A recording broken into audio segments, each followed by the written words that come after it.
Anisujat had something in which I should speak very solemnly.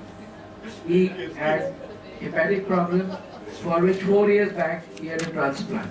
He is going to talk to us about his journey in organ transplant and what he is doing to motivate other people to get into this mode of donating parts of your body.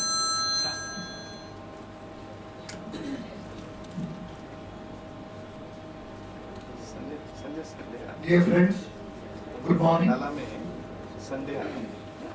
A traveler asked a shepherd, "How do you think the weather will be today?" The shepherd says, "Oh, it will be the weather that I like." The traveler asked, "How do you know? How can you say that?"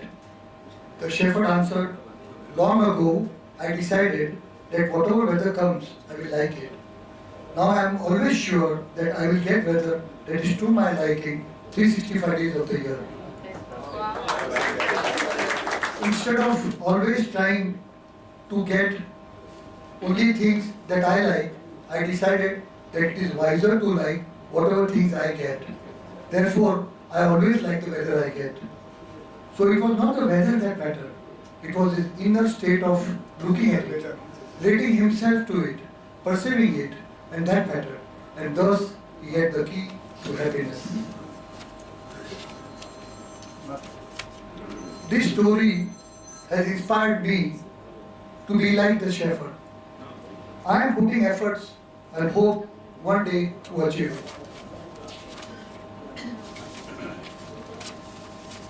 Yesterday, remember I mentioned about my 1978 motor vehicle accident where my spleen was ruptured and I had some multiple fractures.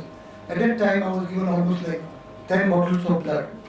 And after that, I recovered, everything was fine, lectomy was done, and then 10 years I had no problem. I got married, and then I had children, and I was working full-fledged in the hospital. After 10 years, first time I got 1987 a clinical jaundice, which was hepatitis, and when they checked out the blood, and it was oxygen positive, it was HbA1c positive, and all the enzymes were elevated. I was put to rest, and in about a couple of 2 or 3 months, the oxygen became negative, and the antibodies to the surface antigen appeared. So I was very happy that I have cleared the B virus. But that, to my surprise, it went on. We were checking every month or two. For a year, the enzymes were high, and we didn't know what's going on. Then I was sent to Dr. Roger William and Sheila Sherlock at London. I got my biopsy done. And during that time, I realized there is something called non-A/non-B hepatitis. And later on, they did a biopsy and they said it's chronic hepatitis and very early cirrhosis. And later on, they put it as hepatitis C. At that time in 1990s, the trials were started for interferon, which I was put on. So I took 4 courses of interferon during almost like 15 years. Every time I took interferon, I responded, everything looked good, but after stopping interferon, the virus reappeared. So everything went futile. In 2006, but otherwise my activity was absolutely fine till 2006. 2006, I became very sick. And what happened exactly?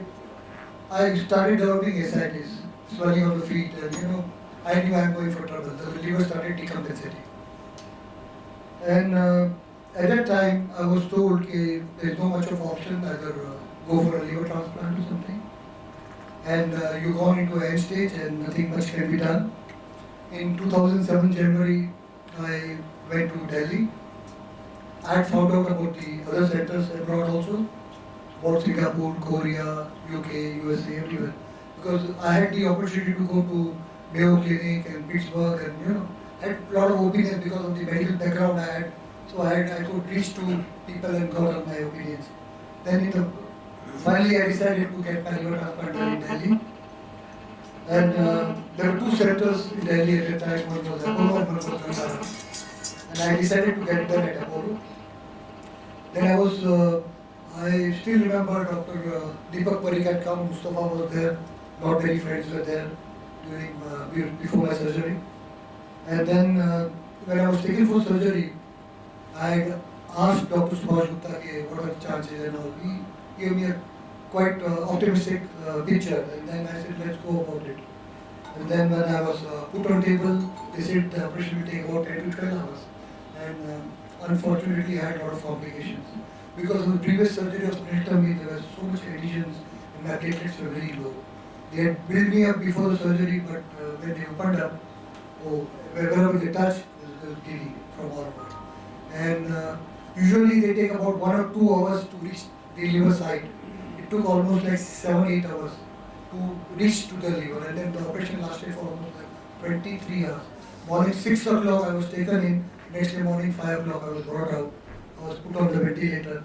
I was almost for 2.5 3 days on 64 bottles of blood. 64 bottles of blood and components, 30 bottles of blood, and I was absolutely deeply in trouble.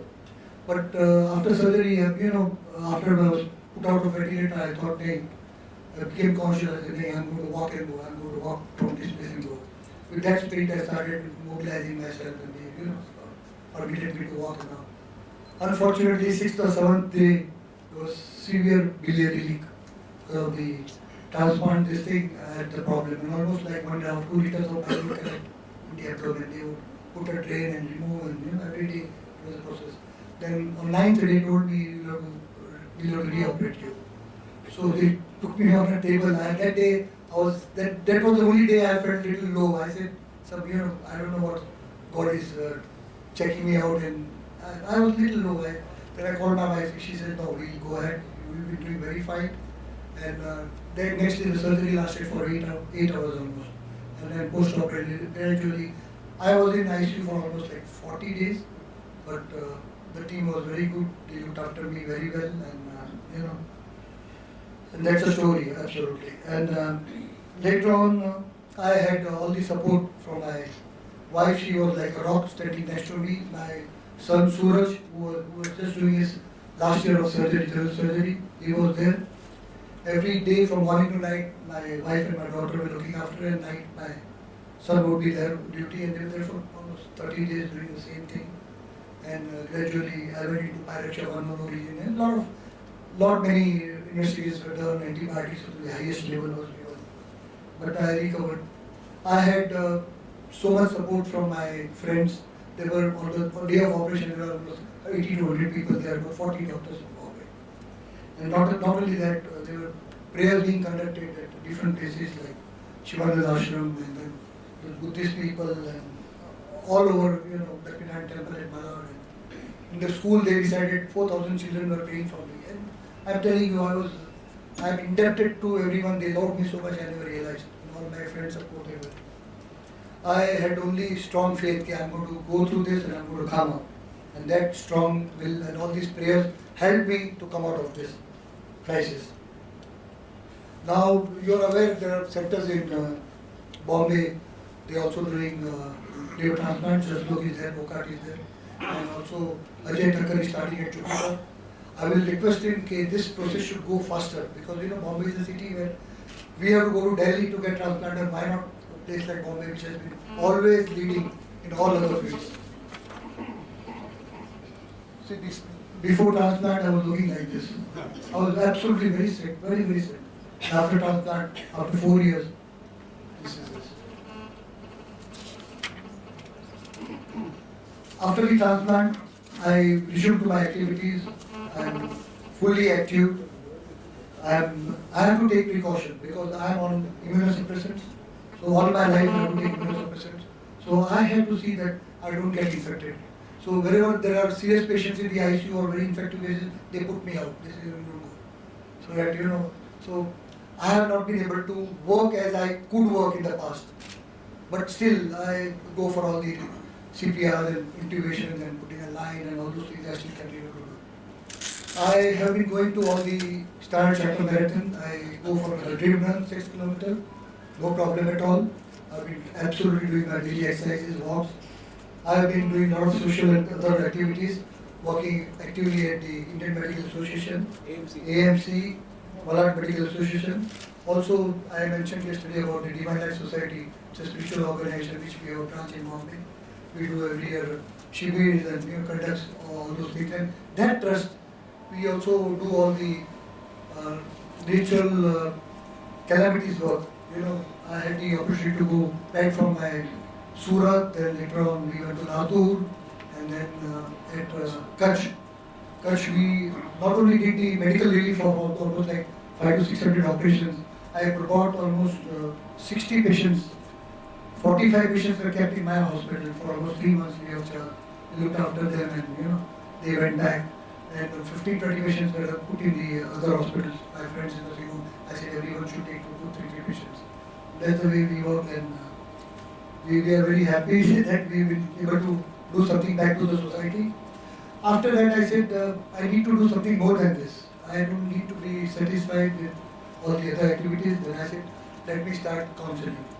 I started free counseling for all the liver transplant patients, and almost more than 90 families have come to me. I get calls not only from different parts of India, but also I get calls from Sri Lanka, Bangladesh, Pakistan, a couple of calls from USA and Canada. People have come from there and got it transplanted in Delhi. So all those things I've been doing. I try and speak on different platforms wherever they give me time for 10-15 minutes. I talk about the organ transplant and how I have been saved and how I got this new life. So extra years of life should be used for absolutely for public seva. That's the way I think it. Friends, I want to share a sentiment with you. This is to remember me, I will live forever. The day will come when my body will lie upon a white sheet, neatly tucked under 4 corners of a mattress, located in a hospital, busily occupied with the living and the dying. At a certain moment, a doctor will determine that my brain has ceased to function and that for all intent and purposes, my life has stopped. When that happens, do not attempt to instill artificial life into my body by the use of machine. And don't call this my deathbed. Let it be called my bed of life. And let my body be taken from it to help others and lead fuller lives. Give my sight to the man who has never seen a sunrise, a baby's face, or love in the eyes of a woman. Give my heart to a person whose own heart has caused nothing but endless days of pain. Give my blood to the teenager who was pulled from the wreckage of his car so that he might live to see his grandchildren play. Give my kidneys to one who depends on a machine to exist from week to week. Take my bones, every muscle, every fiber, and numb in the body, and find a way to make a crippled child walk. Explore every corner of my brain. Take my cells if necessary and let them grow so that someday a speechless boy will shout at a crack of a bat and a deaf girl will hear the sound of a rain against her windows. Burn what is left of me and scatter the ashes to the wind to help the flowers grow. If you must bury something, let it be my faults, my weakness, and all the prejudice against my fellow man. Give my sins to the devil, give my souls to the God. If by chance you wish to remember me, do it with a kind deed or a word to someone who needs you. If you do all I have asked, I will live forever. Thank you very much.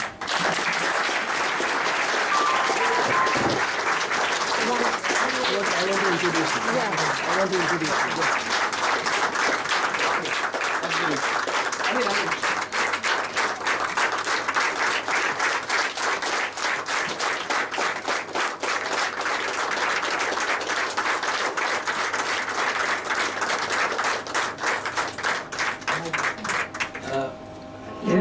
Once